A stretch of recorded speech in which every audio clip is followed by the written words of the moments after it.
অসম্ভব, তোমরা চলে যাও, শয়তানের কোনো ফিতনায় আমি জড়াতে চাই না। বার্সিসা প্রত্যাখ্যান করলেন।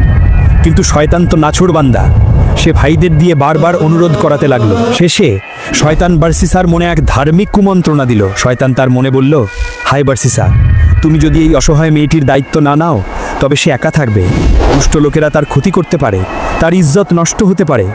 একজন মুসলমান হিসেবে কি তোমার উচিত নয় তাকে রক্ষা করা? এটা তো স্বভাবের কাজ। এই স্বভাবের ঢোকায় বার্সিসা পড়ে গেলেন।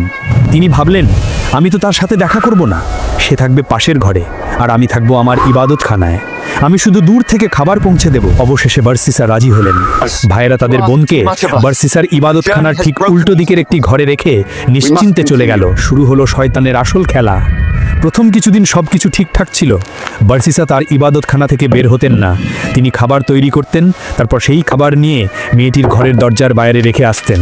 তিনি দরজায় টোকা দিয়ে দ্রুত নিজের ঘরে চলে যেতেন, যাতে মেয়েটির ছায়াও তাকে দেখতে না হয়। কিছুদিন এভাবে চলার পর শয়তান বার্সিসার কানে ফিসফিস করে বলল, বার্সিসা, তুমি খাবারটা দরজায় রেখে চলে আসছো, কিন্তু মেয়েটি ঘর থেকে বের হয়ে খাবার নিতে আসলে যদি কেউ তাকে দেখে ফেলে, যদি কোনো পরপুরুষ তাকে দেখে ফেলে, তার চেয়ে ভালো হয় না তুমি খাবারটা যদি তার ঘরের ভেতরে রেখে আসো, তাহলে তাকে আর বাইরে বের হতে হবে না। বার্সিসা ভাবলেন, কথা তো সত্য, এটা তো আরও বেশি পর্দার কাজ হবে। তিনি তার নিয়ম ভাঙলেন।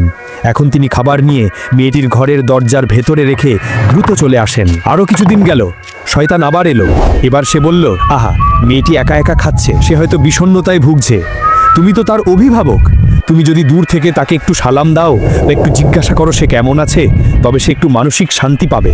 কথা বলা তো আর হারাম না। বার্সিসা ভাবলেন, আমি তো তার মুখের দিকে তাকাবো না, শুধু দূর থেকে কুশাল বিনিময় করব। শুরু হলো কথাবার্তা। প্রথমে দেওয়ালের আড়াল থেকে, তারপর দরজার আড়াল থেকে। ধীরে ধীরে তাদের মধ্যে সংকোচ কমে এলো। শয়তান বার্সিসাকে বোঝালো, তুমি তাকে দিনের কথা শোনাও, তাকে আল্লাহর কথা বলো।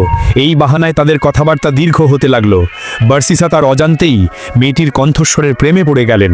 70 বছরের সাধনা এক নারীর কোমল কণ্ঠের কাছে হার মানতে শুরু করলো। একদিন শয়তান তার চূড়ান্ত চালটি চালল। বার্সিসা খাবার নিয়ে গেলেন। মেয়েটি তখন ঘরের ভেতরে। শয়তান বার্সিসার মনের ভেতর এক তীব্র আকাঙ্ক্ষা জাগিয়ে তুলল।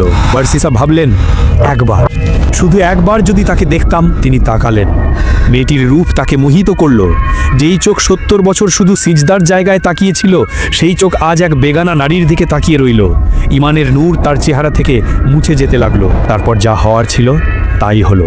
শয়তানের প্ররোচনায় এবং নফসের তাড়নায় আবেদ বার্সিসা সেই নারীর ঘরে প্রবেশ করলেন। তিনি ভুলে গেলেন তার 70 বছরের ইবাদত, ভুলে গেলেন আল্লাহর ভয়। তিনি লিপ্ত হলেন জঘন্যতম পাপ, জিনা বা ব্যভিচারে। কিন্তু পাপ করেই কি সব শেষ? না।